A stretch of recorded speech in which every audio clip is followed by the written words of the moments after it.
دور تک بچھی سیاہ تار کل کی سڑک اس وقت رات کے گھور اندھیرے میں گاڑی کی تیز روشنیوں سے اور زیادہ سیاہ اور چکنی محسوس ہو رہی تھی۔ انتہائی ہموار سطح پہ پھسلتی گاڑی کو ڈرائیو کرتے ہوئے بھی گاڑی غیر متوازن ہو رہی تھی۔ اس نے سر جھٹک کر اپنے دماغ اور آنکھوں پہ غلبہ پانے والی نیند کو پیچھے دھکیلنا چاہا، لیکن اس میں کامیابی نہ ہوئی۔ کسی چیز کی تلاش میں اس کی نظر اپنے ساتھ فرنٹ سیٹ پہ بکھرے نسوانی وجود سے ٹکرائی۔ یہ وجود ایک گھنٹہ پہلے تک اس کے لیے اہمیت اور توجہ رکھتا تھا، لیکن اب یہ وجود اس کے لیے ایک خالی ڈبہ، ایک خالی بوتل یا پھر ایک استعمال شدہ ٹیشو پیپر سے زیادہ اہمیت کا حامل نہیں تھا۔ وہ زندگی میں صرف ایک بار کسی کو اہمیت دیتا اور پھر فوراً ہی اس کو اس کے مقام سے گرا دیتا تھا۔ یہ وجود جو یونیورسٹی میں ہر آنکھ کی حسرت تھا لیکن کسی کو لفٹ نہیں کرواتا تھا، اب اس کے لیے کھوکھلا ہو چکا تھا، کیونکہ اس نے اس کو ایک بار اہمیت دی تھی اور آج اس کو اہمیت کے اس مقام سے نیچے دھکیل دیا تھا۔ آج اس نے اس نسوانی وجود کا استعمال کر کے اپنی خواہش پوری کی تھی۔ اب اسے اس وجود سے کوئی غرض نہ تھی، اس لیے اسے نظر انداز کر کے اس نے اپنی مطلوبہ چیز تلاش کی جو اسے اپنے قریب ہی گری ہوئی نظر آ گئی۔ لائٹ گرین کلر کی شیشی کا ڈھکن کھول کر اس نے منہ سے لگا لیا اور چند سیکنڈوں اور بعد بے حد کرواہٹ کے باوجود فٹافٹ چڑھا کر شیشی کو خالی کر کے گاڑی سے باہر پھینک دیا تھا اور گاڑی کی سپیڈ کو مزید بڑھا دیا، لیکن شہر کی حدود میں داخل ہونے تک اس کے اعصاب دوبارہ سے جواب دے گئے۔ اب وہ سپیڈ کم کر کے احتیاط سے ڈرائیونگ کر رہا تھا، مگر اس کی احتیاط پھر بھی کام نہ آ سکی۔ ایک دھماکے سے سب کچھ چکنا چور ہوا۔ نسوانی وجود ایک چیخ کے ساتھ ہوش میں آیا اور پھر وہ دوبارہ بے ہوش ہو گیا۔ وہ خود بھی بے حرکت پڑا تھا۔ فریدین کہاں ہے؟ اب کیسا ہے؟ اسے ہوش آ گیا۔ مقبول ہاشمی گاڑی سے اترتے ہی ایک ہی سانس میں پوچھتے چلے گئے تھے، آپ اندر تو آئیں۔ شارکا بیگم ساڑی کا پلو سنبھالتی ہوئی آگے بڑھی۔ ہاسپٹل کی طویل راہداری کو خاموشی سے عبور کرنا ان کے لیے جان لیوا ثابت ہو رہا تھا، بلکہ ان کا تو گزشتہ 15 گھنٹوں سے یہی حال تھا۔ وہ پچھلے 10 دنوں سے انگلینڈ میں تھے اور 15 گھنٹے پہلے ان کو فون پہ فریدین ہاشمی کے ایکسیڈنٹ کی اطلاع ملی تھی اور آج وہ رات 3 بجے کی فلائٹ سے اسلام آباد واپس آ گئے تھے اور ایئرپورٹ سے سیدھا ہاسپٹل پہنچے تھے، جہاں شارکا بیگم پہلے سے ان کی منتظر کھڑی تھی۔ جمال فریدون کیسا ہے؟ ڈاکٹر جمال کو دیکھتے ہی مقبول ہاشمی کی بے قراری بڑھ گئی۔ دعا کرو وہ ہوش میں آ جائے، اس کے سر پہ بہت گہری چوٹیں آئی ہیں۔ ڈاکٹر جمال آج خلاف معمول وہاں موجود تھے۔ آخر فریدون ہاشمی ان کے دوست مقبول ہاشمی کا اکلوتا جگر پارا تھا اور اس وقت وہ ایمرجنسی روم میں تھا۔ 24 گھنٹے گزرنے کے بعد بھی ہوش میں نہیں آیا تھا۔ زیادہ پریشانی کی بات ہے، مقبول ہاشمی اپنی بوکھلاہٹ اور فکر میں عجیب پنجگانہ سوال کر رہے تھے۔ دیکھو مقبول، وہ ہوش میں آ گیا تو تمام پریشانی ٹل جائے گی۔ اس وقت دوا کے ساتھ ساتھ دعا کی بھی سخت ضرورت ہے۔ انہوں نے اپنے دوست کو تسلی دیتے ہوئے اس کا کندھا تھپکا۔ پھر چند سیکنڈ بعد نرس ڈاکٹر جمال کو بلا کر ساتھ لے گئی۔ مقبول ہاشمی بے چینی سے ٹہلنے لگے، مگر تھوڑی دیر بعد کچھ خیال کرنے پر ٹھہر گئے تھے اور شارکا بیگم کے قریب ہوئے۔ ایک بات بتاؤ شارکا بیگم، یہ ایکسیڈنٹ ہوا ہے؟ اس کی خیال کو جہاز میں سفر کے دوران بھی آ چکا تھا۔ خاموش بیٹھی مطمئن سی شارکا بیگم اس سوال پہ حفظہ کو ایک پل کو ٹھٹک گئیں۔ جیسے ایکسیڈنٹ ہوتے ہیں ویسے ہی ہوا ہوگا۔ انہوں نے لاپرواہی ظاہر کرنا چاہی تھی۔ میں یہ نہیں پوچھ رہا ہوں، میرا مطلب ہے رات کے 3 بجے وہ گاڑی میں بیٹھ کر کہاں کا سفر کر رہا تھا؟ وہ اپنی بات پہ زور دے کر بولے تھے۔ وکی کے گھر، اس کے بھائی کی انگیجمنٹ پارٹی تھی اور فریدون انوائٹ تھا، اس لیے دیر ہو گئی ہوگی۔ شارکا بیگم اپنے جواب پہ قائم تھی اور مقبول ہاشمی اپنے سوال پر۔ جس روڈ پہ اس کا ایکسیڈنٹ ہوا وہ روڈ ہمارے گھر سے وکی کے گھر تک کہیں بھی نہیں آتا، اور اگر فرض کر بھی لیں کہ وہ وکی کے گھر لیٹ ہو گیا تھا تو پھر اس روڈ پہ کیسے جا پہنچا؟ وہ شارکا بیگم کے قریب کھڑے ان کو گہری گونجتی نگاہوں سے جانچ رہے تھے۔ تو پھر وہ ہوش میں آ جائے تو آپ خود پوچھ لیجیے گا، میں کچھ نہیں جانتی، وہ بیزاری سے کہتے ہوئے کمرے کے پیچھے سے پلو نکال کر آگے بڑھ گئیں، لیکن مقبول ہاشمی بات کی تہہ تک جاننا چاہتے تھے۔ ڈاکٹر جمال نے صبح ان کو تفصیل سے آگاہ کر دیا تھا اور تمام تفصیل جان لینے کے بعد مقبول ہاشمی غصے کی انتہا کو چھوتے ہوئے اپنی مٹھیاں بھیج چکے تھے۔ ڈاکٹر جمال مقبول ہاشمی کو فوراً ہی سب کچھ بتا دیں گے۔ شارکا بیگم کو اندازہ نہیں تھا، اس لیے کمرے میں داخل ہوتے ہوئے وہ جان ہی نہ سکیں کہ مقبول ہاشمی کس موڈ میں ہیں۔ فریدون ہوش میں آیا یا نہیں؟ وہ کپڑے تبدیل کرنے گھر گئی تھیں اور 4 گھنٹوں بعد واپس ہاسپٹل آئی تھیں۔ مقبول ہاشمی نے گردن موڑ کر انہیں دیکھا۔ خیریت؟ ایسے کیوں دیکھ رہے ہیں آپ؟ فریدون ٹھیک تو ہے، جس کی ماں تم جیسی عورت ہو وہ کیسے ٹھیک ہو سکتا ہے؟ مقبول ہاشمی کرسی سے اٹھ کر ان کے مقابل آ گئے تھے۔ کیوں، کیا ہوا ہے؟ شرکا بیگم کے ماتھے پہ بل آئے، لیکن اس سے کئی گنا زیادہ سلوٹے اور مقبول ہاشمی کے چہرے پہ نقش تھے۔ مجھ سے پوچھتی ہو کہ کیا ہوا ہے؟ تم نے ہمیشہ اپنے بیٹے کے کالے کرتوتوں پر پردہ ڈالنے کی کوشش کی ہے۔ تم نے ہمیشہ مجھے دھوکہ دیا ہے۔ تم نے تباہ کر دیا سب کچھ۔ جس چیز سے میں نے منع کیا تھا تم نے وہی کیا، خود بھی اور وہی کروایا۔ مقبول ہاشمی کا غصہ بہت بڑھ چکا تھا۔ خود شارکا بیگم ان کے انداز تخاطب پہ سٹ پٹا گئی اور ڈاکٹر جمال بھی ٹھٹک سے گئے۔ جمال، میں نے اس عورت سے شادی کی رات کہہ دیا تھا کہ میں تمہارے سکھ اور آرام کی خاطر اپنا سکھ اور آرام گنوا دوں گا۔ میں تمہیں اپنا خون کا پسینہ بہا کر بھی سہولتیں مہیا کروں گا، لیکن بدلے میں میرے ماں باپ کی عزت کرنا اور میری نسل کو سنوارنے کی کوشش کرنا، میری اولاد کی اچھی تربیت کرنا۔ میں تمہارے حق میں کوتاہی نہیں کروں گا، تم میری ہر بات کی لاج رکھنا۔ مگر جمال، میں آج اپنے کہے پہ قائم ہوں اور یہ عورت میری بات تو کیا میرا گھر بار داؤ پہ لگا چکی ہے۔ اس نے میری نسل کو تباہی کے دہانے پہ پہنچا دیا ہے، برباد کر دیا ہے سب کچھ۔ پہلے یہ خود میری عزت رونتی رہی اور میں سمجھتا رہا کہ شاید یہ کبھی پیشمان ہو کر سب کچھ چھوڑ دے گی، لیکن اس نے تو اپنے بیٹے کو بھی اپنے رنگ میں رنگ ڈالا ہے، شباب سے کھیل رہا ہے۔ اگر پریس کو اس بات کا پتہ چلے کہ فردون کے ساتھ گاڑی میں ایک لڑکی بھی تھی اور دونوں نشے کی حالت میں تھے، تو تم خود سوچ سکتے ہو کہ میری پوزیشن کیا ہوگی۔ پہلے بیوی کلبوں میں نظر آتی رہی اور اب بیٹا بھی انہی کلبوں میں دکھائی دینے لگا ہے۔ میں ان دونوں کو معاف نہیں کروں گا۔ جمال، میں اس عورت کو برباد کر دوں گا، طلاق دے دوں گا اس عورت کو۔ وہ کہتے یکدم دھاڑے تھے اور جمال شاہ انہیں سنبھالتے پریشان ہو گئے۔ مقبول، پلیز، یہ سب باتیں گھر کی باتیں ہیں اور یہ ہسپتال ہے، کیوں اپنا تماشا بنوانا چاہتے ہو؟ جس نے تماشا بنایا ہے مجھے، میں اس کو تباہ کر دوں گا۔ اس نے مجھے تباہ کیا ہے۔ ان کا بس چلتا تھا وہ شارکا بیگم کو نفاست سے سنوارے گئے بالوں سے پکڑ کر جھنجھوڑ ڈالتے، لیکن انہیں ڈاکٹر جمال نے قابو کر رکھا تھا۔ شارکا بیگم اس عزت افزائی پہ سرخ ہو چکی تھیں۔ سر، مسٹر فردون ہاشمی ہوش میں آ چکے ہیں، آپ کو ڈاکٹر ظفر نے کال کیا ہے۔ نرس نے دروازہ کھول کر اطلاع فراہم کی۔ ڈاکٹر ظفر ان سے جونیئر تھے۔ ڈاکٹر جمال شاہ اطلاع ملتے ہی فوراً کھڑے ہو گئے۔ مقبول ہاشمی بھی اٹھ گئے۔ بیٹا، انکل ہاشمی کے لیے ایک کپ چائے بھجوا دو۔ انہوں نے کمرے سے نکلنے سے قبل نرس کو ہدایت جاری کی تھی۔ جی، ابھی بھجواتی ہوں۔ وہ پلٹ گئی اور ان دونوں میں وہ اتنا تو جان ہی گئی تھی کہ مقبول ہاشمی اور ڈاکٹر جمال ہاشمی میں کافی گہرے مراسم ہیں۔ اس نے فوراً ہی ان کے لیے چائے بھجوا دی اور خود اپنے مقررہ وقت پر چلڈرن وارڈ میں ڈیوٹی پہ چلی گئی۔ ہائے سویٹ ہارٹ، کیا ہو رہا ہے؟ اس نے بیڈ کے پاس آ کر نرمی سے کہا۔ بیڈ پہ موٹا بچہ اس کو دیکھ کر کھل اٹھا تھا۔ حالانکہ اس کے ہاتھ پہ ڈرپ لگی ہوئی تھی، پھر بھی اسے دیکھ کر وہ سب بھول گیا۔ میں کھیل رہا تھا اور پھر آپ آ گئی۔ اوہ، تو میں نے کھیل ڈسٹرب کر دیا آپ کا؟ وہ اداسی سے بولی تو بچے نے فوراً نفی میں گردن ہلائی۔ نہیں، میں نے تو یہ نہیں کہا تھا۔ اس کی بات پہ وہ مسکرا دی اور پھر اس کے بال بکھیرتے ہوئے اسے بہت پیار اور احتیاط سے دوا کھلا دی۔ اب آپ یہ کھیل چھوڑیں، کل اکٹھے کھیلیں گے، یہ آپ کے آرام کا وقت ہے۔ اس نے بچے کے ہاتھ سے گیم لے کر سائڈ پہ رکھ دیا اور وہ بچہ مسکرا کے اس کی ہدایت پر عمل کرتے ہوئے پلکیں موند گیا۔ پھر وہ دوسرے بیڈ تک آ گئی۔ ہیلو بیبی، آج آپ چپ کیوں ہو؟ اس نے دوسرے بچے کا گال تھپکا۔ آج میری ممی نہیں آئی، آج پاپا آئے ہیں، وہ میرے پاس رکیں گے۔ بچے نے اپنی افسردگی کی وجہ بیان کی۔ تو اس میں اتنی اداسی کی کیا بات ہے؟ پاپا تو اتنے اچھے ہوتے ہیں، تمہیں پتہ ہے نا، پاپا ہی کپڑے اور چاکلیٹس لے کر آتے ہیں، آخر اتنا پیار کرتے ہیں وہ۔ لیکن وہ ممی کی طرح کہانی نہیں سناتے، بچے نے جواز پیش کیا۔ تم جو کہانی ممی سے سنتے ہو، کیا وہ یاد بھی رکھتے ہو؟ اس کے سوال پہ بچے نے فوراً اس بات میں سر ہلایا تھا۔ تو پھر یوں کیا کرو، تم کہانی اپنے پاپا کو سنایا کرو تاکہ ان کا وقت اچھا گزر جائے۔ آج انہیں کہانی سنانی ہے، اوکے؟ اوکے، بچے نے سر ہلایا۔ وہ بچے کو دوا کھلا کر پلٹی تو ٹھٹک گئی۔ قدم تھم گئے تھے۔ سامنے اس بچے کا باپ کھڑا تھا اور مسکرا رہا تھا۔ آپ کو ایک نرس نہیں، ایک ٹیچر ہونا چاہیے تھا، کیونکہ یہ کوالٹیز آپ میں بدرجہ اتم موجود ہیں۔ آپ کو ایک بہت اچھی لیکچرر ہو سکتی ہیں۔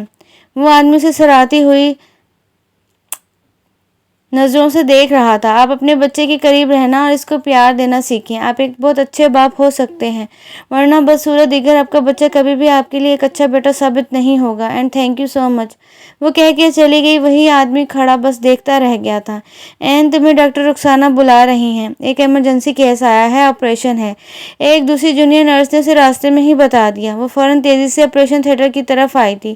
ڈاکٹر رخسانہ جمال آپریشن کے لیے بالکل تیار تھی۔ عین الحق بیٹا کہاں ہو؟ نماز کے وقت گزر رہا ہے، عظیم نیازی نے آہستگی سے آواز دی تھی۔ آ رہی ہوں بابا، صرف 1 منٹ۔ وہ کچن سے ہی جواب دے رہی تھی اور ٹھیک 1 منٹ میں وہ ان کے سامنے تھی۔ آئیے اب وضو کر لیں۔ وہ ان کی ویل چیئر دھکیلتی ہوئی باہر لے آئی تھی اور ہمیشہ کی طرح ان کو وضو کروا کے بستر پہ بٹھا کر جہاں وہ اپنی معذوری کے باعث بیٹھ کر اللہ کے حضور سجدہ کرتے تھے۔ جب وہ نماز سے فارغ ہوئے، وہ بھی نماز ادا کر کے چائے بنا چکی تھی اور دونوں کپ لے کر ان کے کمرے میں آ گئی۔ آج آپ خوش لگتے ہیں، وہ ان کے چہرے پہ چھایا خوشی کا ہلکا سا عکس بآسانی دیکھ سکتی تھی۔ وہ دونوں باپ بیٹی ایک دوسرے کے تاثرات جاننے میں ماہر ہو چکے تھے۔ وہ گھر میں داخل ہوتے ہی خوشی کا سایہ دیکھ چکی تھی، لیکن استفسار اور ذرا دیر سے کر رہی تھی۔ زبیدہ آپا کے ہاں آئلہ کا فون آیا تھا۔ وہ اپنی ساس کے ساتھ کل آ رہی ہے اور اس کی ساس کسی پرپوزل کا بھی کہنے آ رہی ہے۔ عظیم نیازی اس بات پہ کیوں خوش تھے، عین الحق اچھی طرح جان سکتی تھی۔ بابا آپ پرپوزل کے چکر اور امیدیں دل سے نکال کیوں نہیں دیتے؟ آپ کو کافی اچھی طرح علم ہے کہ جب اس غربت کی دیوی کو ہم پہ مہربان دیکھ کر آپ کی سگی بہن پیچھے قدم ہٹا چکی ہیں تو باقی لوگ تو پھر بیگانے اور پرائے ہیں۔ وہ ہمارا احساس کرنے کا کوئی حق اور احساس نہیں رکھتے، اور ویسے بھی میں شادی نہیں کروں گی۔ مجھے آپ کے پاس رہنا ہے، آپ کی خدمت کرنا ہے۔ وہ کہہ کر ان کا ہاتھ تھام چکی تھی۔ لیکن بیٹا، اللہ تعالیٰ کچھ بھی کر سکتا ہے۔ جس طرح اس نے ہم پہ غربت بھیجی ہے، اس طرح وہ ہم پہ بنا بتائے اپنا کرم بھی کر سکتا ہے۔ بیگانوں کو اپنا کر سکتا ہے، اپنوں کو بیگانہ کر سکتا ہے۔ یہ سب اس کے اپنے اختیار میں ہے۔ انہوں نے بیٹے کا ہاتھ تھپکا۔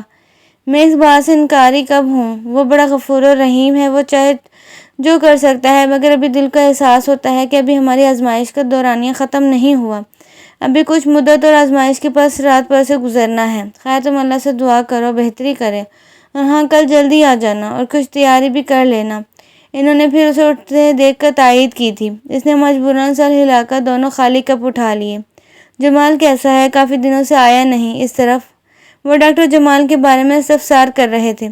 پہلے کچھ مصروف تھے، کل شام ایک میٹنگ کے لیے لاہور چلے گئے، اب پتہ نہیں کب واپس آئیں گے۔ اس سے کہنا تھوڑی فرصت نکال کر آ جائے، کافی دن ہو گئے اس کی صورت دیکھے۔ عظیم نیازی دل گرفتہ سے ہو گئے تھے۔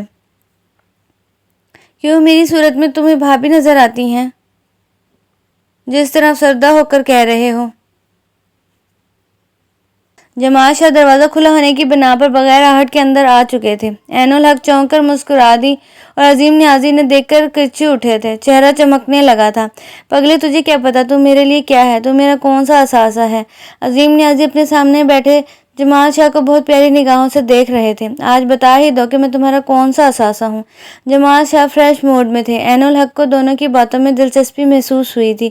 میرے دکھ بھرے در سے پر ماضی میں کوئی بھی خوشگوار اور قیمتی اثاثہ نہیں سوائے تمہارے، اور تم میرے ماضی کا اثاثہ ہو۔ عین الحق میرے حال کا اثاثہ ہے اور تم دونوں میرے مستقبل کا اثاثہ ہو۔ یہی بات تم نہیں جانتے۔ عظیم نیازی اپنے ہاتھ پہ دھرا جمال شاہ کا ہاتھ اپنے دوسرے ہاتھ سے دبا کر بولے، عین الحق بیٹا مبارک ہو، تمہارا باپ اس عمر میں فلاسفر ہو گیا ہے۔ وہ شرارت سے بولے تو عظیم نیازی نے گھور کر دیکھا۔ وہ ہنستی ہوئی وہاں سے کھانا بنانے چلی گئی۔ اسے معلوم تھا انکل جمال رات کا کھانا ان کے ساتھ کھا کر ہی جائیں گے، کیونکہ وہ چائے سے انکار کر چکے تھے۔ سر مسٹر فریدون ہاشمی میڈیسن لینے سے انکار کر چکے ہیں اور ڈرپ بھی نہیں لگانے دے رہے۔ نرس نے پرائیویٹ روم سے واپسی پہ شکایت کی۔ کیوں؟ وہ ایسا کیوں کر رہا ہے؟ ڈاکٹر جمال کو تشویش ہوئی۔ وہ اس وقت ایک آپریشن کی تیاری میں مصروف تھے، اس لیے ان کے روم میں جا کر پوچھنے کا ان کے پاس وقت نہیں تھا۔ وہ کہتے ہیں ان کو بھی گھر جانا ہے، ان کے پیرنٹس کو بلائیں۔ نرس نے تفصیل بیان کی۔ پاگل ہے وہ سر جھٹک کر بولے تھے۔ پھر پاس سے گزرتی عین الحق کو دیکھ کر بروقت کچھ خیال آنے پہ روک لیا۔ پلیز تم اس پیشنٹ کو ہینڈل کرو، میڈیسن دو، ہمیں اس کی میڈیسن کا ٹائم ہو رہا ہے، جب تک ہم فارغ ہو جاتے ہیں۔ وہ ذمہ داری سے سونپ کر آپریشن تھیٹر میں چلے گئے تھے اور عین الحق ان کا حکم بجا لاتی پرائیویٹ روم کا راؤنڈ لگانے آ گئی۔ گڈ مارننگ مسٹر فریدون ہاشمی، وہ سائڈ کی کھڑکی کا پردہ سرکاتے ہوئے انتہائی نرمی اور آہستگی سے بولی تھی، لیکن فریدون ہاشمی کو یہ آواز بہت الگ اور بہت خاص لگی تھی، اور اپنی سماعتوں کا وہم بھی۔ ہسپتال جیسی تکلیف دہ جگہ پہ ایسی مٹھاس ممکن نہ تھی۔ کیا آپ سچ میں سو رہے ہیں یا محض بہانہ ہے؟ وہی آواز بند آنکھوں کے باوجود اپنے بہت قریب محسوس کر رہا تھا، اور اس سے پیشتر کہ وہ وہاں سے رخصت ہو جاتی، فردون ہاشمی نے یہ دیکھنے کے لیے کہ وہ حقیقتاً آواز سن رہا ہے فوراً آنکھیں کھول دی۔ وہ جیتے جاگتے منظر کی طرح جیتی جاگتی موجود تھی۔ خوبصورت پرکشش موٹی موٹی براؤن آنکھیں فردون ہاشمی کو ایک لمحے کو مبسوط سا کر گئیں۔ وہ اسے آنکھیں کھولتے دیکھ کر پیچھے ہٹ گئی تھی۔ وہ تھوڑا دور ہٹی تو فردون نے اسے سرتا پیر دیکھا، اور یہ جاننے میں دیر نہ لگی کہ وہ ایک نرس ہے، کیونکہ اس کا یونیفارم اس بات کا خود ثبوت پیش کر رہا تھا۔ ڈرپ پہلے سے تیار رکھی تھی۔ عین الحق نے بازو سے کپڑا سرکا کر سرنج انجیکٹ کر دی، لیکن اس کی محنت ہنوز تھی۔ اب وہ اسے میڈیسن دینا چاہتی تھی۔ مسٹر فردون ہاشمی، میڈیسن کھا لیں پلیز، انتہائی نرم لہجے میں، جس سے وہ کوئی دلکش التجا کر رہی تھی۔ خود کو مخاطب کرنے کی وجہ سے وہ ذرا سا چونک کر ہنوز ہوا تھا، اور پھر نظر اس کی گلابی ہتھیلی پر ٹھہر گئی تھی۔ مجھے میڈیسن اچھی نہیں لگتی، وہ بالآخر بول ہی پڑا۔ میڈیسن ہمیں ٹھیک کرتی ہے، ہمارے درد ختم کرتی ہے، زخم مٹاتی ہے، ہمیں دوبارہ سے چلنے پھرنے کے قابل بناتی ہے، اور ہم آسانی سے کہہ دیتے ہیں میڈیسن اچھی نہیں لگتی۔ عجیب بات ہے آپ کی، وہ مصنوعی خفگی کا اظہار کرتی بہت مہارت سے اسے دوا کھا لینے پر آمادہ کر رہی تھی۔ اچھا تو پھر آپ میڈیسن نہیں کھائیں گے تو کیا کریں گے؟ وہ فیصلہ کنن انداز سے دریافت کر رہی تھی۔ میں گھر جانا چاہتا ہوں۔ وہ بیڈ پہ تکیوں کے سہارے پا مشکل نیم دراز تھا۔ تو چلے جائیں، آپ کو روکا کس نے ہے؟ انہیں شاباش، جائیں اپنے گھر۔ اس نے بہت آرام سے فردون کے اوپر اڑائی گئی چادر کو ہٹایا تھا۔ فردون نے چونک کر اس عجیب سی نرس کو دیکھا، جس کے چہرے پہ چیلنج بہت واضح نظر آ رہا تھا۔ فردون نے اپنی کوہنی کے اٹھنے کی کوشش کی، بل اور زور لگانے کی وجہ سے کئی خاموش درد اور ٹیسے اٹھنے درد کی لہریں بے تابی سے گردش کرنے لگیں۔ وہ ناکام ہوتے ہوئے کرا کر رہ گیا تھا۔ عین الحق کے چہرے پر نرمی بکھر گئی۔ کیوں لیٹ گئے؟ اٹھے کیوں نہیں؟ آپ کو تو گھر جانا ہے۔ وہ دوبارہ چادر اس کے اوپر ڈال چکی تھی اور دوا بھی اس کی طرف بڑھا چکی تھی۔ اگر آپ جلد از جلد اپنے گھر جانا چاہتے ہیں تو یہ اچھی چیز کھانی ہوگی، کیونکہ یہی اب آپ کا علاج ہے۔ اس کے بغیر آپ یوں ہی بستر پہ پڑے رہیں گے اور اٹھنے کی محض کوشش کرتے رہیں گے۔ اس نے انتہائی آرام سے دوا نگل لی تھی، اور پھر چند سیکنڈ بعد وہ جا چکی تھی، لیکن فردون اسے سوچنے پہ مجبور ہوا تھا، نہ جانے کیوں۔ آئلہ اور اس کے بچے سے مل کر وہ بہت خوش ہوئی تھی، لیکن آئلہ کی ساس کو دیکھ کر منہ بنا دیا تھا۔ ایسے کیوں دیکھ رہی ہو؟ کیا ہوا؟ آئلہ نے چھوٹی بہن کی خفگی پل میں محسوس کر لی۔ کچھ نہیں، آپ لوگ بیٹھے، میں وہیں آ رہی ہوں۔ اس نے آئلہ کو بھی بابا کے کمرے میں بھیج دیا تھا، اور پھر تھوڑی دیر بعد ٹرے لے کر وہاں چلی آئی تھی۔ اچھا بیٹی، اب کیا کرتی ہو؟ نویدہ بیگم، آئلہ کی ساس نے بہت پیار اور جتن سے عین الحق سے پوچھا۔ وہی جو پہلے کرتی تھی، اس نے بھی جواب میں کوئی کسر نہ چھوڑی تھی۔ ہائے، یہ آئلہ تو کہہ رہی تھی کہ تم وہ منحوس نوکری چھوڑنے والی ہو اور نئی نوکری کی تلاش ہے۔ عین الحق نے چونک کر آئلہ کے جھوٹ آئلہ کو دیکھا تھا۔ اس دوران عظیم نیازی خاموش تماشائی بنے رہے۔ وہ نوکری کیوں منحوس ہے؟ اس نے نرسنگ جاب پہ بہت سے لوگوں کو اعتراض کرتے دیکھا اور سنا تھا کہ ہمیشہ ہی لوگوں کی ذہنیت پہ غصہ آتا تھا، اور آج نویدہ بیگم بھی اس کے غصے کو ہوا دے رہی تھی۔ ارے بیٹی، تو نادان تھوڑی ہے، تجھے خود اچھی طرح علم ہے، تو خود جانتی ہے کہ اس نوکری میں کیا ہوتا ہے، حرام حلال سب چلتا ہے اس میں۔ ان کی بات پہ عین الحق بھڑک اٹھی تھی۔ جہاں تک کسی کی سوچ ہوگی وہاں تک ہی سوچنے کا۔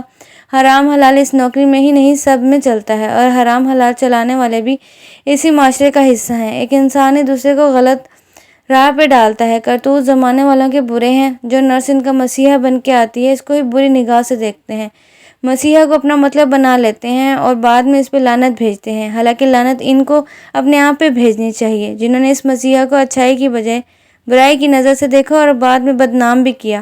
اور ہم لوگ بھی سب کے ساتھ مل کر ایسا کرنے میں پیش ہوتے ہیں، لیکن ایسا کرنے والوں کو تو یہ سوچ لینا چاہیے کہ ہمارے گھروں میں بھی بیٹیاں ہیں۔ عین الحق تلخ ہو گئی تھی، سب کہہ گئی، اور نویدہ بیگم چپ ہو کے رہ گئی۔ آئلہ کا رنگ متغیر ہو چکا تھا۔ عظیم نیازی الگ بے چین سے دکھائی دینے لگے تھے۔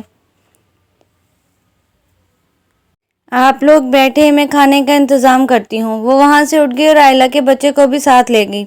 ان لوگوں کے درمیان کچھ دیر خاموشی چھائی رہی، پھر عظیم نیازی نے ہی اس چپ کی زنجیر کو توڑا تھا۔ ایاز کیسا ہے؟ وہ بھی آپ لوگوں کے ساتھ آ جاتا، ملاقات ہو جاتی اس سے۔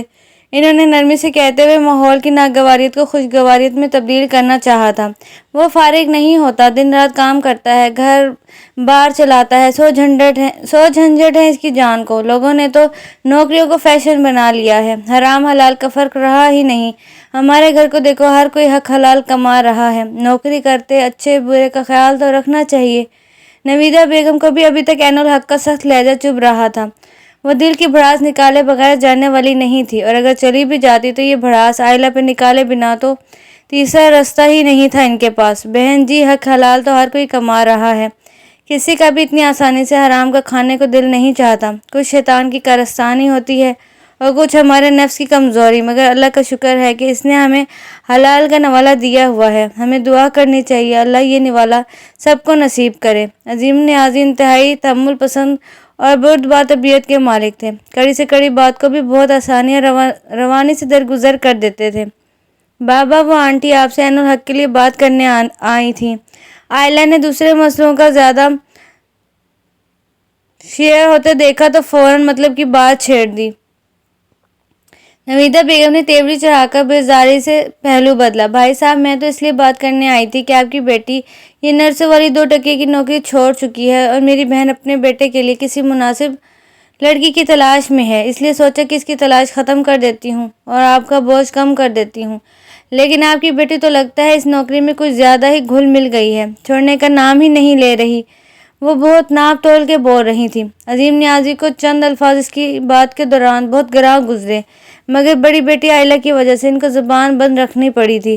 آخر وہ ان کی بیٹی کی ساس اور داماد کی ماں تھی۔ آنٹی، وہ بہت جلد جاب چھوڑ دے گی، شادی کے لیے تو اس نے جاب چھوڑنی ہی ہے۔ آئلہ نے مداخلت کر کے بات کو کچھ سنبھالنے کی کوشش کی۔ وہ اس پرپوزل کو جانے نہیں دینا چاہتی ہے۔ ارے نہ بہو، میں نہ لوں یہ رسک۔ میری بہن کو بھی معلوم نہیں کہ لڑکی نرس ہے، ورنہ وہ بات چھیڑنے کا ہرگز نہ کہتی۔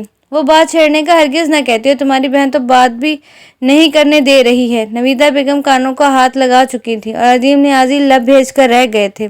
کھانا کھانے کے بعد وہ لوگ چلی گئیں۔ آئلہ تو چاہتی تھی، لیکن ساس صاحبہ کے تیور کچھ ٹھیک نہ لگ رہے تھے تو اسے جانا پڑا۔ پلیز بابا، کیوں پریشان ہوتے ہیں؟ آپ کو اسی لیے کہتی ہوں فضول مسئلوں پر سوچنا چھوڑ دیں۔ وہ ان کے بستر پر سے آ بیٹھی تھی اور ان کے دونوں ہاتھ پکڑ کر ان سے کہہ رہی تھی، یہ فضول مسئلے نہیں ہیں میری جان، تم خود سوچو، میں ایک بیمار انسان ہوں، کسی وقت کچھ بھی ہو سکتا ہے۔ زندگی کی دوڑ انسان کے ہاتھ سے کب چھوٹ جائے گی لیکن انسان نہیں جان سکتا، اس لیے سوچتا ہوں میرے ہاتھ سے یہ ڈور چھوٹنے سے قبل ہی تو محفوظ ہاتھوں میں چلی جائے۔ تجھے میں اپنی آنکھوں سے رخصت ہوتے ہوئے دیکھوں گا تو سکون آ جائے گا۔ ان کی اتنی شفاف بات پہ اس کے دل پہ چوٹ تو پڑی تھی، لیکن اس نے پلکوں کو نم نہیں ہونے دیا تھا۔ اگر وہ اس کو روتے دیکھ لیتے تو دکھی بھی ہوتے اور سرزش بھی کرتے۔ انہوں نے آج تک عین الحق اور آئلہ کو رونے نہیں دیا تھا۔ ان کے خیال میں کمزور لوگ روتے ہیں اور بہادر لوگ ڈٹ کر ہر چیز کا مقابلہ کرتے ہیں اور صرف اللہ سے ہی مدد اور اس کا کرم مانگتے ہیں۔ عین الحق بھی اس وقت روئی تھی جب ماں کی ڈیتھ ہوئی تھی، جب باپ معذور ہوا تھا، جب آئلہ رخصت ہوئی تھی۔ وہ صرف اپنی مژگاں ہی نم کر سکتی تھی۔ چھم چھم نیر نہیں بہائے تھے کیونکہ آنسو اس کے بابا کو اچھے نہیں لگتے تھے۔ بابا، یہ زمانہ بہت شفاق ہے، یہاں کسی کو حسب خواہش نہیں ملتا۔ ہاں، وہ ضرور ملتا ہے جس کی خواہش نہیں ہوتی۔ اس کا لہجہ بھیگا تھا۔ مایوس نہیں ہوتے بیٹا، اللہ بہتر کرے گا۔ انہوں نے بیٹے کو دلاسا دیا تھا اور سمجھانے لگے تھے۔ یہی تو ان دونوں باپ بیٹی کی خوبی تھی کہ ایک حوصلہ ہارنے لگتا، ہمت کا دامن چھوڑنے لگتا تو دوسرا دوبارہ سے ہمت باندھ دیتا تھا اور کمزور پڑنے والا دوبارہ سے مضبوط اور پرعزم ہو جاتا تھا۔ عین الحق سر ہلا کر وہاں سے اٹھ گئی تھی۔ وہ پورے 5 دن بعد اس نرس کو دوبارہ اپنے کمرے میں دیکھ رہا تھا۔ ان 5 دنوں میں ایک بار بھی اسے اس نرس کا خیال نہیں آیا تھا، حالانکہ جس روز اس نے اس نرس کو دیکھا تھا اس روز دیر تک اسے سوچا تھا، لیکن اگلے دن اسے یکسر بھلا دیا تھا۔ وہ اس کے زخموں کی ڈریسنگ کرنے آئی تھی۔ How are you mister Firdaun Hashmi? بالکل پروفیشنل انداز تھا اس کا تاکہ اسے باتوں میں الجھا کر وہ بینڈیج کر دے۔ آپ کو میرا حال پوچھنے کی کوئی ضرورت نہیں، اس لیے فارمیلٹی بھی مت نبھائیں۔ آپ کو میری بینڈیج کرنی ہے سو کر لیں۔ وہ لاپرواہی سے بولا تھا۔ عین الحق ذرا سا چونکی پھر مسکرا دی تھی۔ کافی ذہین لگتے ہیں۔ اس نے ذرا سا جھک کر فردون کے بازو کی ڈریسنگ کھول کر دوبارہ سے کرنی شروع کی۔ آپ کافی گڈ لکنگ ہیں اور چارمنگ بھی۔ وہ اپنی فطرت کے مطابق اپنے دل و دماغ میں بھرنے والی بات کو دبا نہیں سکا تھا، اس لیے برملا کہہ دیا تھا، لیکن یہ عین الحق کو بہت ناگوار گزرا تھا۔ وہ ٹھٹکی، اس کا ہاتھ بھی رکا، پھر اس نے سر جھٹکا اور اپنے کام پہ دوبارہ توجہ دی۔ وہ فردون ہاشمی کے اتنے قریب ہونے پر اس کی بے پاک آنکھوں کے پرتپش حصار کو بآسانی محسوس کر رہی تھی اور جلد وہاں سے ہٹ جانا چاہتی تھی اور دوبارہ کبھی بھی اس روم میں آنا نہیں چاہتی تھی۔ فردون اس کی پلکوں پہ نگاہیں جما کے رہ گیا تھا۔ اس کی جھکی پلکیں بے حد گھمینی، لابنی اور مڑی ہوئی ہونے کی وجہ سے بہت دلکش لگ رہی تھیں۔ بے اختیار ان کو چھو لینے کی خواہش دل میں جنم لے بیٹھی اور وہ اپنے دائیں ہاتھ کو حرکت دے بیٹھا، لیکن انگلیوں کو گھنیری پلکوں تک رسائی حاصل نہ ہو سکی۔ اس کی اس حرکت سے قبل ہی دروازہ کھلا تھا اور فردون کا ہاتھ فوراً پہلو میں آ کر تب وہ بینڈیج کر کے سیدھی ہو چکی تھی۔ سامنے مقبول ہاشمی کھڑے تھے۔ جمال راؤنڈ پہ آیا تھا۔ انہوں نے بیٹے سے دریافت کیا تو وہ مختصر سے نو کہہ کر خاموشی اختیار کر گیا تھا۔ اچھا، پھر میں اس سے بات کر کے آتا ہوں۔ وہ دوبارہ پلٹ گئے تھے۔ فردون نے عین الحق کے چہرے پہ واضح ناگواری محسوس کی تھی۔ وہ اب کام تیزی سے چلا رہی تھی۔ کیا آپ کا نام جان سکتا ہوں؟ اس نے ٹھہرے ہوئے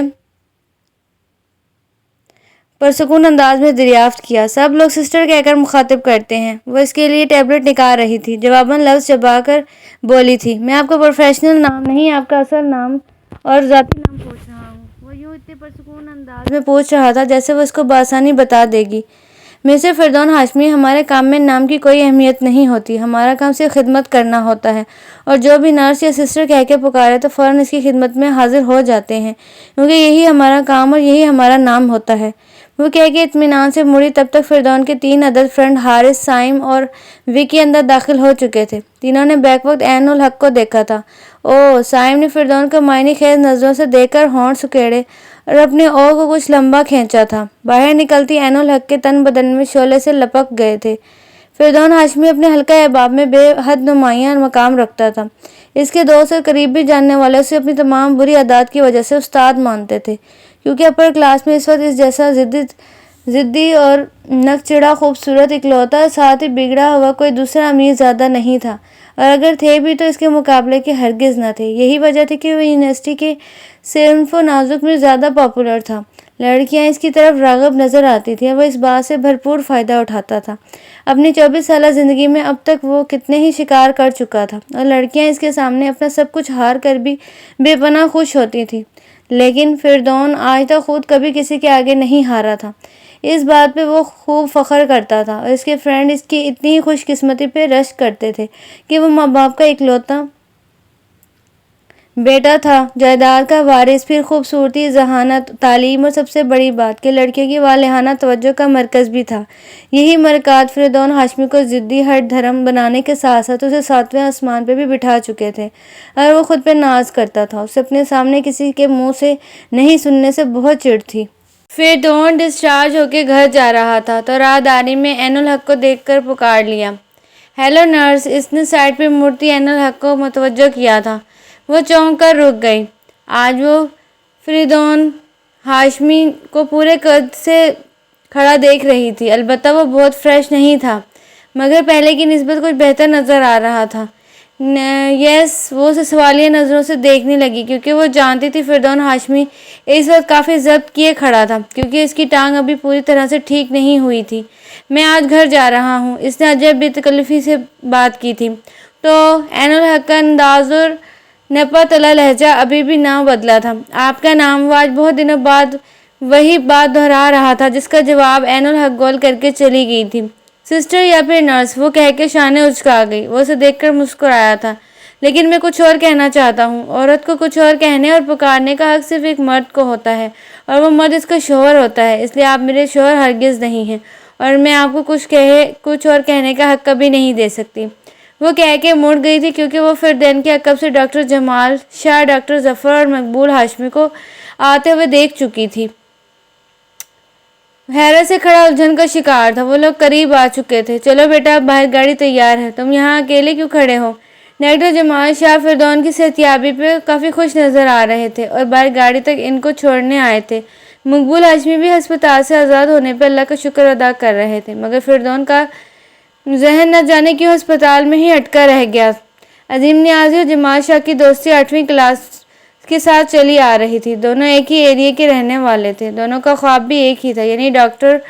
فرق صرف اتنا تھا کہ عظیم نیازی مڈل کلاس سے تعلق رکھتے تھے اور جمال شاہ کافی امیر کبیر فیملی کے چشمے چراغ تھے، لیکن پھر بھی عظیم نیازی کے والد نے دن بہ دن ایک رات کر کے بیٹے کو تعلیم دلوانا شروع کیا، اور بالکل اور میڈیکل کی ٹف اسٹڈی کے لیے جمال شاہ کی طرح عظیم نیازی کو بھی ہاسپٹل بھجوا دیا تاکہ وہ بھی دوسرے اسٹوڈنٹس کی طرح پوری یکسوئی سے پڑھ سکے، لیکن ان کے نصیب میں یہ تعلیم نہیں تھی۔ اس خواب اور تعلیم کو ادھورا رہنا تھا، سو ادھورا ہی رہا۔ عظیم نیازی FSC کے پیپرز کی تیاریوں میں تھے جب باپ کی ڈیتھ کی ہولناک خبر ان کو دہلا گئی۔ ان کو اپنا خواب ادھورا چھوڑ کے واپس گھر آنا پڑا، اور 3 بہنوں کا اکلوتا بھائی ہونے کے ناطے ساری ذمہ داری چھوٹی سی عمر میں ان کے کندھوں پہ آ گئی۔ باپ کے بعد روزگار کی تلاش میں جگہ جگہ دھکے کھانا پڑے، کچھ حالات کی مجبوری تو باری باری بہنوں کی فرض ادا کرنے میں لگ گئے۔ کچھ ماں نے بیٹوں کے بعد بہو بھی لانا چاہی، لیکن وہ اپنے باپ کو اور اپنے گھر کے حالات کو شادی کے قابل نہیں سمجھتے تھے۔ مسلسل انکار کرتے رہے، مگر ماں کی بیماری نے ان کو اس فیصلے پہ بھی مجبور کر دیا تھا۔ شادی کے فوراً بعد ہی ماں بھی چل بسی اور وہ اپنی نوکری سے بھی محروم ہو گئے۔ وہ دوبارہ نوکری کی تلاش میں تھے اور پھر ان کو اسلام آباد میں ایک چھوٹی موٹی نوکری مل گئی۔ وہ لاہور سے اپنا مکان بیچ کر اسلام آباد گئے تھے۔ پہلے آئلہ اور پھر عین الحق کی آمد نے ان کو تھوڑا پرسکون اور کچھ نرم مزاج کر دیا تھا۔ وہ گزشتہ زندگی کی سب بھاگ دوڑ پسے پیش ڈال کر ساری تھکن اور ادھورے خوابوں کی چبھن بھلا کر اپنی بیٹیوں کی اچھی پرورش میں مگن ہو گئے۔ 1-2 بار انہوں نے جمال شاہ سے رابطہ کرنے کی کوشش کی، مگر ناکامی ہوئی۔ معلوم ہوا کہ جمال شاہ اسپیشلائزیشن کرنے امریکہ گئے ہیں۔ ان کی بیوی بہت اچھی تھی اور بیٹیوں میں تو وہ اپنی جان سمجھتے تھے۔ آئلہ کو اردو ادب میں ماسٹرز کرنے کا شوق تھا اور انہوں نے اس کا یہ شوق پورا کر دیا تھا۔ عین الحق کو وہ ایک ڈاکٹر کے روپ میں دیکھتے تھے، اس لیے میٹرک کے بعد اسے FSC میں داخلہ دلوا دیا۔ وہ بھی اپنے بابا کے خواب کو پورا کرنے کے لیے بہت پرجوش تھی، لیکن قسمت نے ایک بار پھر عظیم نیازی کو امتحان میں ناکام کر دیا۔ ایک روڈ ایکسیڈنٹ میں بیوی کی زندگی کھونے کے ساتھ ساتھ وہ اپنی ٹانگیں بھی کھو بیٹھے تھے۔ یہ حادثہ آئلہ اور عین الحق کے لیے بہت جان لیوا تھا، مگر باپ کی بہادرانہ تربیت نے ان کو حوصلہ نہیں ہارنے دیا۔ ماں کی موت کو گھٹ گھٹ کے روتے ہوئے قبول کیا اور اتنے سنگین حالات میں باپ کو سہارا دیا۔ آئلہ کی نسبت اپنی پھپھو ذات سے 1 سال پہلے ہی طے ہو چکی تھی، لیکن اس حادثے کے بعد ان لوگوں نے بھی فوراً ہی آنکھیں پھیر لی۔ پھپھو نے بغیر بتائے ہی اپنے بیٹے کی شادی کسی دوسری جگہ کر دی اور بھائی کے سامنے بہانہ کر دیا کہ بیٹا اپنی پسند سے بیوی لے آیا ہے۔ عظیم نیازی خاموش ہو کے رہ گئے تھے۔ انہیں احساس ہو چکا تھا کہ ان کی معذوری ان کی بیٹیوں کے لیے کتنی نقصان دہ ثابت ہوگی، اور اسی تفکرات میں پڑھ کر وہ اور بھی بیمار رہنے لگے۔ آئلہ قریبی پرائیویٹ اسکول میں جاب کرنے لگی اور باپ کا علاج بھی کروانا شروع کر دیا۔ ایک روز اتفاقاً وہ لوگ ڈاکٹر جمال شاہ کے اسپتال پہنچ گئے، جہاں عظیم نیازی اور جمال شاہ ایک دوسرے کو دیکھ کر حیرت سے دنگ ہو گئے تھے۔ عظیم نیازی کے چہرے پر خوشی کا عکس جھمکا رہا تھا۔ جمال شاہ اپنے اتنے قریبی دوست کی حالت پہ دھواں ہو چکے تھے۔ ان کو اپنی بصارتوں پہ جیسے یقین نہیں آ رہا تھا۔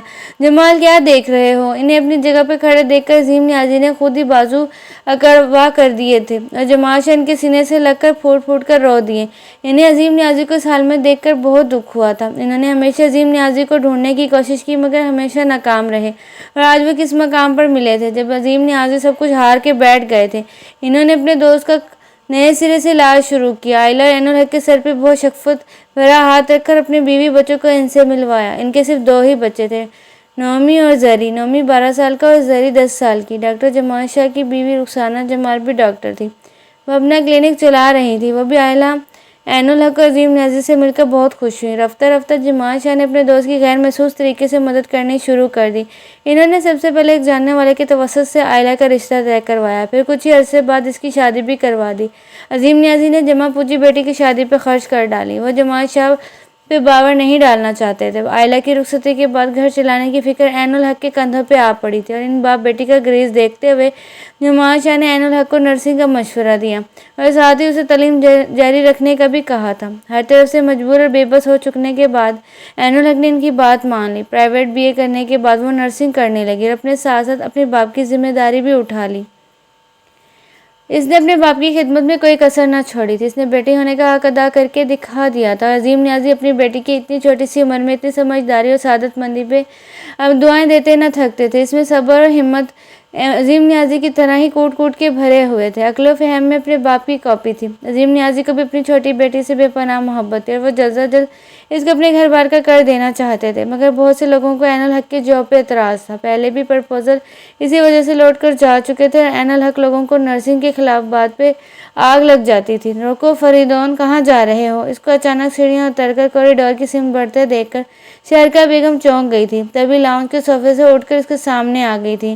وائے وہ ماں کو اس طرح اپنے سامنے دیکھ کر الجھ گیا اور ناگوار بھی گزرا۔ میں تم سے تمہارے آنے جانے کا نہیں پوچھ سکتی۔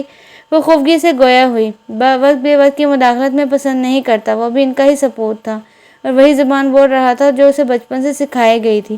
وہ انہیں وہیں کھڑا چھوڑ کر باہر جا چکا تھا اور اپنی سپورٹ کار ہواؤں میں اڑاتا ہوا اپنے مخصوص ٹھکانے پہ پہنچ چکا تھا، جہاں اس جیسے کئی اور لوگ بھی اس جیسے چہرے موجود تھے۔ ہاں فردون، ہیلو فردون، ارے فردون کہاں گم تھے؟ ایسی اور بھی بے شمار فکرے اور جملوں نے مختلف زبانوں اور لوگوں نے ادا کیے تھے، لیکن اسے کسی کی پرواہ نہیں تھی۔ وہ ایک چیئر گھسیٹ کر بیٹھ چکا تھا۔ وکی اور سائم بھی اس کے پاس ہی بیٹھ گئے تھے۔ طبیعت کیسی ہے اب تمہاری؟ وکی نے گلاس لبوں سے ہٹاتے ہوئے دریافت کیا۔ میری طبیعت ٹھیک کرنے ہی آیا ہوں، اس نے بہت ہی آرام سے کہا تھا، اور وکی سائم اس کا مطلب سمجھ کر مسکرا دیے تھے۔ کیا چاہیے، دیسی یا ولایتی؟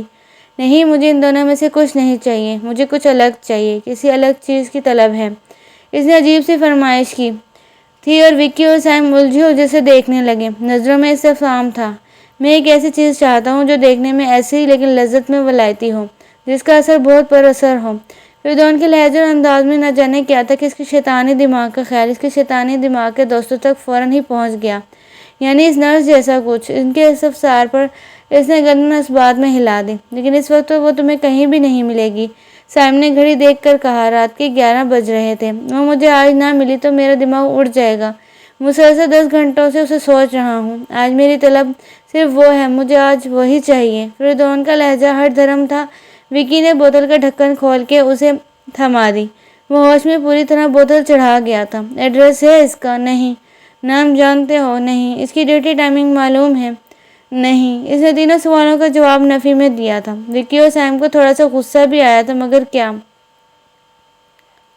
کرتے؟ وہ ان کا لاڈلا فراق دل دوست تھا۔ اس کے ایسے نخرے اٹھانا ان کی عادت اور مجبوری بن چکی تھی۔ تو پھر اسے آج ہی حاصل کرنا کتنا مشکل کام ہے، تم خود جان سکتے ہو۔ سائم کو اندازہ تھا کہ فردون فضول ضد کر رہا ہے۔ تو میں مشکل کام کرنا چاہتا ہوں نا، وہ سختی سے بولا تھا۔ ہے فردون، اتنے دنوں سے کہاں تھے تم؟ صوفیہ آ کر اس کے گلے کا ہار بن گئی۔ پلیز فردون یک دم کھڑا ہو گیا تھا۔ اس نے صوفیہ کو اپنے سینے سے دور دھکیل دیا۔ او گاڈ، اتنے چڑچڑے کیوں ہو رہے ہو؟ صوفیہ کو تھوڑی سی خجالت ہوئی، پھر فردون سے خفگی کا اظہار کرنے لگی۔ اپنی حد میں رہ کر بات کرنی چاہیے، وہ سختی سے بولا۔ صوفیہ کو حیرت ہوئی۔ ایکسیڈنٹ سے 3 روز پہلے تک وہ اس کی توجہ اور نگاہوں کا مرکز تھی، اور اب وہ کیسا روکھا سوکھا سلوک کر رہا تھا، اسے یقین نہیں آ رہا تھا۔ اب وکی اور سائم صوفیہ کو کیا بتاتے کہ وہ ایک ہی بار کو اہمیت دیتا ہے اور بعد میں دیکھنا بھی پسند نہیں کرتا۔ میں تم لوگوں کا باہر انتظار کر رہا ہوں۔ وہ ایک بوتل اٹھاتا ہوا اس شور ہنگامے سے باہر چلا گیا تھا، اور پھر ٹھیک 1 گھنٹے بعد وہ اپنے دوستوں کے ہمراہ ہسپتال میں موجود تھا۔ وہ نرس کہاں ہے؟ لہجے کو بمشکل لڑکھڑانے سے روک کر متوازن انداز میں سوال کیا تھا۔ ریسیپشن پہ موجود لڑکی نے فوراً اپنے سامنے موجود لڑکوں کی حالت بھانپ لی تھی۔ کون سی نرس؟ اس لڑکی نے دریافت کیا تھا۔ وہی جو 2 مرتبہ میری ٹریٹمنٹ کے لیے۔ فردون بھی رب سا کہہ رہا تھا۔ وہ ڈپریس ہو رہا تھا اور ڈرنک کرتے ہی نشے کی لپیٹ میں آ جاتا تھا۔ آج بھی حالت کچھ ایسی ہی تھی۔ اس لڑکی نے دوبارہ پوچھا کہ ان کا نام کیا تھا؟ میں نام نہیں جانتا، لیکن اتنا ضرور جانتا ہوں کہ اس کی آنکھیں بہت خوبصورت ہیں، اور اس کی آواز۔ یہ کیا ہو رہا ہے؟ ڈاکٹر ظفر اتفاقاً وہاں سے گزر رہے تھے۔ کاؤنٹر پر موجود لڑکی کو پریشان دیکھ کر ادھر ہی آ گئے، لیکن اب فردون ہاشمی کو دیکھ کر چونک گئے۔ فردون، تم یہاں کیا کر رہے ہو؟ سر، یہ کسی نرس کے بارے میں پوچھنا چاہتے ہیں، لیکن یہ اس نرس کو جانتے نہیں ہیں، لڑکی نے جلدی سے بتایا تھا۔ مجھے اس کا ایڈریس چاہیے، وہ چیخ کر بولا۔ آئی ایم سوری فردون ہاشمی، ہم آپ کو کسی کا ایڈریس نہیں دے سکتے۔ کیوں؟ وہ غصے میں آ گیا تھا۔ ڈاکٹر ظفر کا انکار اسے مشتعل کرنے کو کافی تھا۔ یہ ہمارے رولز کے خلاف ہے۔ ڈاکٹر ظفر کو فردون ہاشمی کا اس طرح نشے کی حالت میں ہسپتال آ کر کسی نرس کے بارے میں معلوم کرنا سخت ناگوار گزرا تھا، اور فردون کو ان کا یہ انکار اس سے بھی زیادہ ناگوار گزرا تھا۔ اس نے وہاں کافی توڑ پھوڑ کر ڈالی تھی۔ مجبوراً ڈاکٹر جمال شاہ اور مقبول ہاشمی کو کال کرنا پڑی۔ مقبول ہاشمی متوسط طبقے سے تعلق رکھتے تھے۔ ان کی زندگی اپنے چھوٹے سے گھر اور ماں باپ سے شروع ہو کر ان پہ ہی ختم ہو جاتی تھی۔ ان کے ماں باپ نے ان کو اپنی اوقات سے بڑھ کے تعلیم دلوائی اور نظر نم سے پالا۔ وہ تبھی اپنے ماں باپ کے لیے بہت کچھ کرنا چاہتے تھے۔ شائرہ بیگم ان کے اپنے خاندان سے ہی تعلق رکھتی تھی، لیکن اپنے ہی جیسے مڈل کلاس گھرانے میں بیاہے جانے پر وہ خوش نہ تھی۔ ان کی یہ کیفیت پہلے ہی نظر میں مقبول ہاشمی نے جان لی تھی اور اسی رات شارکا بیگم سے ایک وعدہ کیا کہ ایک عہد باندھا تھا۔ شارکا، میں جان چکا ہوں تمہیں زندگی میں وہ سب کچھ کی خواہش ہے اور تم یہ خواہش پورا کرنا چاہتی ہو، لیکن تمہیں میری زندگی میں آ کر یہ خواہش ناممکن لگ رہی ہے، مگر میں یہ کہتا ہوں کہ تم اپنی اس خواہش کو ناممکن مت سمجھو۔ انشاءاللہ میں تمہاری تمام خواہشیں پوری کروں گا، تمہیں ہر سہولت دوں گا، تمہیں اللہ کی ہر نعمت سے آشنا کروں گا اور تمہارے سکھ و آرام کی خاطر اپنے سکھ و آرام کو گنوا دوں گا، چاہے اس کے لیے مجھے اپنا خون پسینہ کیوں نہ بہانا پڑے، لیکن اس کے بدلے میری ایک خواہش کا احترام کرنا، میرے ماں باپ کی عزت کرنا، اس کا خیال رکھنا۔ انہوں نے میرے لیے بہت کچھ کیا ہے اور میری آئندہ نسل کو بے راہ روی کا شکار نہیں ہونے دینا۔ میری نسل کو سنوارنے کی کوشش کرنا، کیونکہ اولاد بگڑ جائے تو ماں باپ کو ہمت بہت اذیت ہوتی ہے اور میں یہ اذیت نہیں سہنا چاہتا ہوں۔ میری خواہش ہے کہ میری اولاد بہت اچھی، نیک اور سلجھی ہوئی ہو۔ انہوں نے اپنے دل کی خواہش شارکا بیگم کے سامنے رکھ دی تھی اور پھر حقیقتاً دن رات اور خون پسینہ ایک کر کے ان کے شارکا بیگم سے کیے گئے وعدے کی تکمیل کرنا شروع کر دی تھی۔ جس کمپنی میں وہ پہلے کلرک پھر مینیجر کی حیثیت سے کام کرتے تھے، اب وہ اس کمپنی کے 50% کے مالک تھے۔ ان کو اپنے اکلوتے بیٹے فردون ہاشمی سے بے پناہ پیار تھا۔ اس کے اچھے مستقبل کے لیے بھی انہوں نے بہت کچھ سوچ رکھا تھا۔ رفتہ رفتہ کاروبار وسیع ہوا اور پارٹنرشپ کے اصولوں کے مطابق ان کو ملک سے باہر جانا پڑا تھا اور زیادہ تر ان کو یورپ میں ہی رہنا پڑتا تھا۔ مہینے 2 مہینے بعد وہ پاکستان آتے، تب وہ مشکل 4-5 مہینے یا 4-5 دن گزار پاتے۔ وہ 4-5 دن بھی مختلف کاموں میں گزر جاتے۔ ان کو اپنے ماں باپ کے پاس بیٹھنے کی فرصت ہی نہ ملتی تھی۔ ان کے متعلق بیوی سے پوچھتے تو پتہ چلتا کہ ان کا بیٹا بہت لائق فائق اور ہونہار سپوت ہے۔ وہ اسی پہ مطمئن ہو جاتے تھے۔ بیوی دولت کی فراوانی میں کسی دھار پہ بیٹھی ہوئی تھی، دھار کی طرح بہا رہی تھی۔ یہ جاننے کی کبھی ضرورت ہی پیش نہ آئی تھی، لیکن یکے بعد دیگرے ہونے والے ماں باپ کی موت نے ان کو اسی بھاگتی دوڑتی زندگی میں 1-2 پل کے لیے ٹھہرنے پہ مجبور کر دیا تھا۔ انہوں نے اپنے گھر کے نظام کا جائزہ لیا تو کہیں کہیں کچھ غلط ہوتا نظر آیا تھا۔ وہ شارکا بیگم کے سامنے اپنے سوال کا جواب مانگنے چلے آئے، لیکن وہ ان کے کین اسی سوالات کو ٹال گئی اور اکثر ہی وہ کچھ کہنے کی کوشش کرتے ہی تھے کہ شارکا بیگم ان کو کسی اور مسئلے میں الجھا دیتی تھی۔ انہیں فردون کے دوستوں اور اس کے چال چلن پہ اعتراض تھا، مگر شارکا بیگم کبھی یہ اعتراض سننے کی کوشش ہی نہ کی تھی۔ مگر اب فردون کا ایکسیڈنٹ اور اب رات جمال شاہ کے ہسپتال میں ہونے والا ہنگامہ ان کو مشتعل کر چکا تھا۔ ان کے صبر کا پیمانہ چھلک چکا تھا، وہ برداشت کی حد سے نکل چکے تھے۔ میں اپنی بیوی کو طلاق دینا چاہتا ہوں، انہوں نے اپنے وکیل کو صحیح ہوتے ہی کال کر کے بلوا لیا تھا اور اپنا فیصلہ سنایا تھا۔ شارکا بیگم چکرا گئی۔ دن میں ہی ان کو تارے نظر آنے لگے۔ لیکن ہاشمی صاحب ایسا کیوں؟ وکیل کی بات کاٹ کر وہ سختی سے گویا ہوئے۔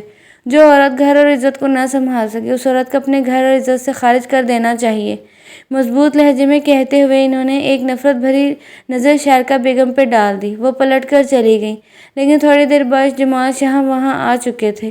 یہ کیا پاگلوں جیسی حرکت کر رہے ہو؟ اپنا تماشا بنوانا چاہتے ہو؟ انہوں نے وکیل صاحب کے آگے رکھے تمام کاغذات سمیٹ کر وکیل صاحب کو تھما دیے تھے۔